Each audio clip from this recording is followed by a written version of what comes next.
Gospodin s vama. I s duhom tvojim. Čitanje Svetog Evanđelja po Luki. Slava tebi, Gospodine. U ono vrijeme reče Isus svojim učenicima: Oganj dođoh baciti na zemlju, pa što hoću ako je već planuo? Ali krstom mi se krstiti i kakve li muke zame dok se to ne izvrši. Mislite li da sam došao mir dati na zemlji? Nipošto kaže vam, nego razdjeljenje. Ta bit će od sada petorica u jednoj kući razdijeljenja. Razdijelit će se trojica protiv dvojice i dvojica protiv trojice. Otac protiv sina i sin protiv oca. Mati protiv kćeri i kći protiv matere. Svekrva protiv snahe i snaha protiv svekrve. Riječ Gospodnja. Slava tebi, Kriste.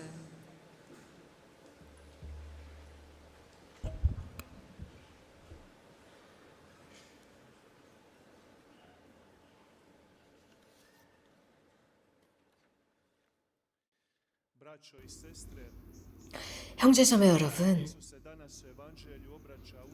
오늘 예수님께서는 복음에서 제자들에게 이런 말씀을 하십니다. 내가 세상에 온 것은 너희에게 평화를 주기 위해서냐? 그렇지 않다. 나는 너희들에게 분열을 가져다 주러 왔다 라고 하셨습니다. 예수님은 평화의 임금으로 오셨습니다. 그래서 당신의 순환으로 이 세상을 구하시기 위해 오셨고 기쁜 소식을 전하러 오셨으며 구원을 모든 세상에 전해주기 위해서 오신 분이십니다. 그분의 사명은 소외된 사람들과 함께하는 것이었고 그분을 더욱 필요로 하는 사람들과 함께하는 것이었습니다. 건강한 사람이 의사가 필요한 것이 아니라 아픈 이들이 의사가 필요하다고 말씀하신 것처럼 모든 이는 그분을 필요로 하고 있고 그분께서 주시는 그 평화가 필요합니다. 제가 사람들과 대화를 나누다 보면 특히 메주거리에서 회개했다는 사람들을 만나 대화를 할 때 저는 그들에게 묻습니다.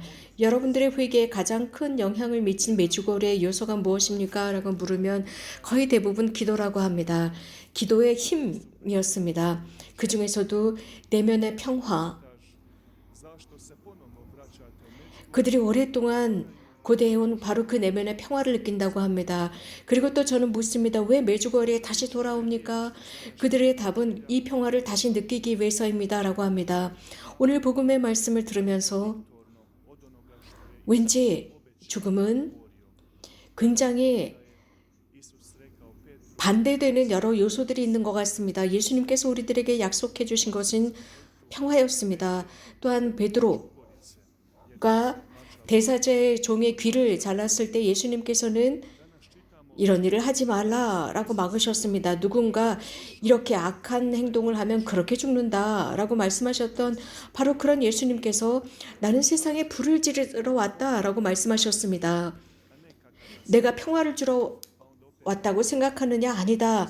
너희에게 분열을 일으키러 왔다. 칼을 주러 왔다였습니다. 하지만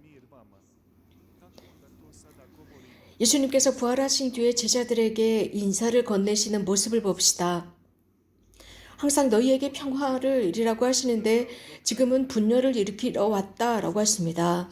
한 유대인에게 있어서 이런 예수님의 모습을 관찰하고 예수님은 단순한 스승으로만 여겨졌습니다. 그러나 예수님을 그 초창기에서부터 끝까지 따랐던 사람들은 세상의 구원자로 예수님을 받아들였습니다.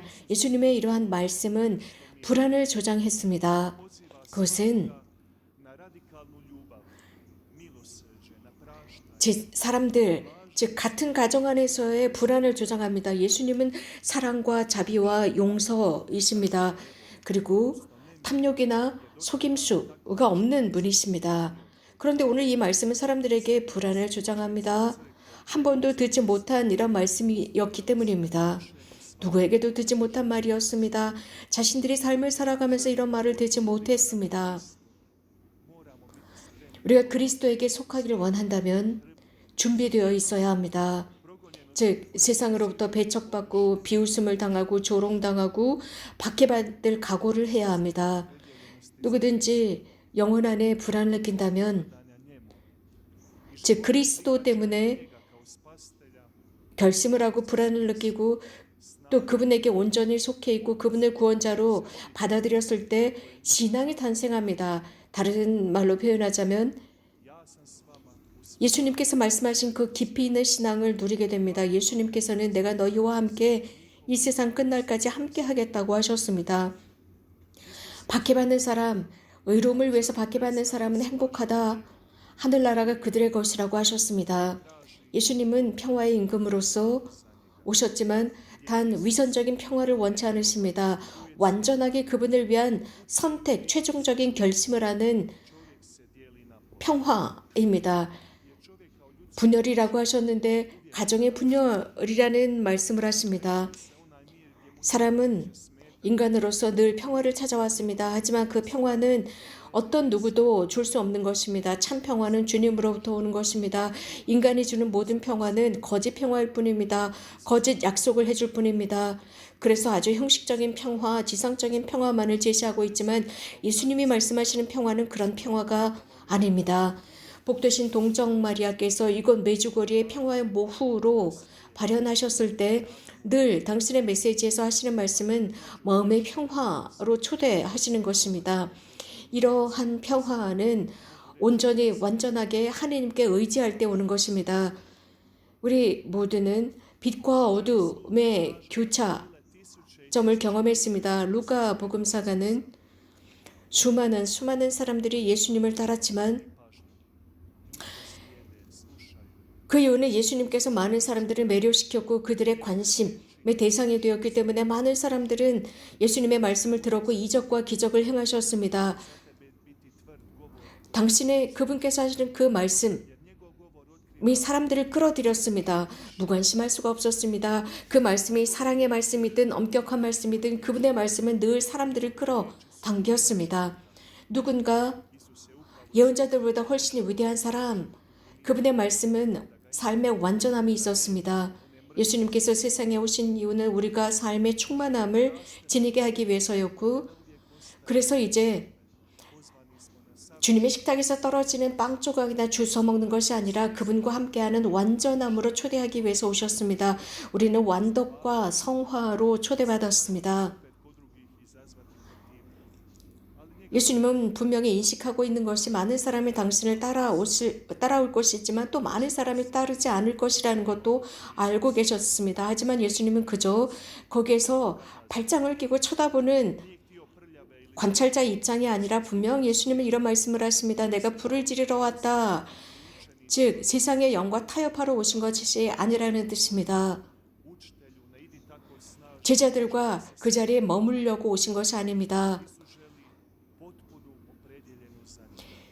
예수님은 이렇게 강한 말씀을 하실 때 제자들은 자주 그렇게 말씀하시지 말라고 예수님께 조언하곤 했습니다. 그러다 보면 미움을 받는다라고 했지만 예수님은 끝까지 당신의 주장을 굽히지 않으셨습니다. 우리 그리스도인들 중에는 그저 미적지근한 사람이 있습니다. 예수님을 따르는 듯 하면서도 양다리를 걸친 많은 신자들이 있습니다. 누구든지 이 세상에 불을 지를 만한 사람이 필요합니다. 이러한 불을 지필 사람이 필요합니다. 우리가 알고 있는 것은 불 장난을 하면 안 된다는 것을 알고 있습니다. 불에 가까이 가서 따뜻하게 불을 쪼일 수 있습니다. 혹은 불을 피해서 달아날 수도 있습니다. 예수님께서는 불을 지피러 오셨다고 했습니다. 즉 기쁜 말씀에 불을 지르기 위해서 오셨습니다. 어떻게 해야 할지 우리는 기억해야 합니다. 성토요일을 기억해 봅시다. 성토요일의 교회는 성당 안에 어둠에 잠깁니다. 굉장히 강렬한 순간입니다. 그리고 그 어둠 속에서 각각의 사람들이 촛불을 켜서 옆에 있는 사람들에게 그 촛불을 전달합니다. 그러면서 점차적으로 성당이 빛으로 밝아집니다. 예수님께서는 온 세상이 이렇게 빛으로 밝아지길 바라십니다. 당신의 말씀의 빛입니다. 그 말씀은 칼을 가져다 주고 분열을 가져다 줍니다. 그래서 당신의 제자들, 당신 사람들이 미적지근한 사람이 되길 바라지 않습니다. 정화되길 바라십니다. 그 불로서 모든 사람들이 깨끗해지길 원하십니다. 물과 불은 모든 것을 깨끗하게 합니다. 완전하게 깨끗하게 합니다. 그럼으로써 처음부터 시작하도록 만듭니다. 완전한 빛입니다. 예수님께서는 이런 불을 통해서 비교하시는 것이 있습니다. 당신과 비교하십니다. 구약 성경의 말씀을 기억해 봅시다. 하느님께서는 모세에게 계시되셨을 때 불떨기 나무에서 불꽃으로 등장하셨습니다. 그럼으로써 당신의 백성을 그 불로서 해방시키고자 하는 것을 보여주셨습니다. 성령 강림절을 봅시다. 성령께서 불효의 모양으로 각각의 제자들에게 내려오셨습니다. 성경에는 이렇게 불이라는 요소가 수없이 등장하고 있습니다. 예수님께서는 오늘 복음에서 불을 지르러 왔다라는 말씀을 하시면서 이 가정관계에 관해서도 말씀하십니다. 자녀들과 아들이 아버지, 어머니가 딸, 딸이 어머니, 시어머니가 며느리 등등, 며느리가 시어머니 등등에 관해서 언급하시는데 문제는 이러한 관계들을 어떻게 바꾸느냐입니다. 우리들의 가족 관계를 봅시다. 우리들의 가족 관계는 어쩌면 예수님의 칼을 들고 다시 한번 정화하지 않으면 안 되는 순간이 아닌가 생각해 봅시다. 우리들의 가정에 불을 가져가는, 즉 평화의 불을 가져가야 되지 않을까요? 즉 칼을 가져가야 되지 않을까요? 그래서 그 부모와 자녀를 연결하는 그 배꼽에 달린 탯줄을 끊어야 되지 않을까요? 결혼을 하건 남녀 수도자가 되건 사제가 되건 이런 탯줄을 끊어야 합니다. 하지만 그 탯줄을 끊지 못하고 여전히 끈끈하게 그 탯줄과 연결되어 있으면서 많은 문제들을 야기시키곤 합니다. 아주 불쾌한 관계들을 가정 안에서 일으키곤 합니다. 처음에는 사랑으로 이 가정이 돈독한 것 같지만 이러한 불편한 것들을 끊어버리라는 것입니다. 남자는 어머니와 아버지를 떠나서 여자와 결합할 것이다 라고 했습니다. 이것이 우리 모두를 위한 프로젝트입니다. 그리스도를 위해서 우리는 누군가를 버리지 않으면 안 됩니다. 결혼하는 사람은 가정을, 즉 아버지와 어머니를 떠나야 합니다. 예수님께서는 말씀하셨습니다. 아버지와 어머니를 나보다 더욱 사랑한다면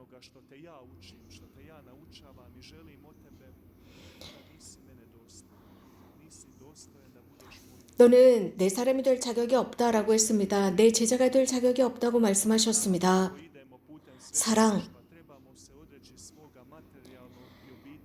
사랑 차원에서 하느님은 첫 자리에 계셔야 합니다. 우리는 수도 사제들로서 살아가면서 우리는 물질적인 것을 포기합니다. 그리고 그 자리에, 그 첫 자리에 예수 그리스도를 모십니다. 무엇인가를 포기했을 때 완전하게 또 다른 것을 수용하는 것입니다. 여러분들의 수도 공동체, 여러분들의 아내, 여러분들의 남편 등 모든 관심을 여러분들이 선택한 그곳에 쏟아부어야 합니다. 현대도 우리는 증인들입니다. 곧 그리스도를 알게 된 많은 사람들이 그리스도의 여정, 사제의 길을 걸어가고 수도자의 길을 걸어가고자 하는 많은 사람들입니다. 그런데 그곳에서 많은 부모들이 고집을 피우면서 이 자녀들을 놓아주지 않습니다. 그래서 그 자녀들을 자신들이 더 잘 알고 자녀들을 위한 좋은 길을 우리가 더 잘 안다라고 생각하면서 자식들의 인생을 자신들이 선택합니다. 그래서 자식들을 자신들의 소유물이냐 자식들의 미래까지도 결정합니다. 그래서 그리스도께 걸어가고자 하는 이 자식들의 선택을 의심하곤 합니다. 여러분들의 결정에 있어서 그리스도를 위한 방해가 된다면 분연히 끊어버려야 합니다. 예수님께서는 말씀하셨습니다. 아버지와 어머니를 버리고 형제자매들을 버리고 나를 따르는 이들은 행복하다고 했습니다. 그들은 100배 이상의 보상을 받을 것이라고 했습니다. 이 지상에서도 이 수많은 보상을 받고 영원한 삶을 얻을 것이라고 했습니다. 그래서 우리는 오늘 자문해 봅시다. 예수님께서 오늘 말씀하시는 그 불은 무엇일까? 예수님께서 내 안에 어떤 불을 지르셔야 할까? 어떤 죄, 어떤 악이 있는 것일까? 하느님을 향해서 내가 어떻게 나가야 하는지 보아야 합니다.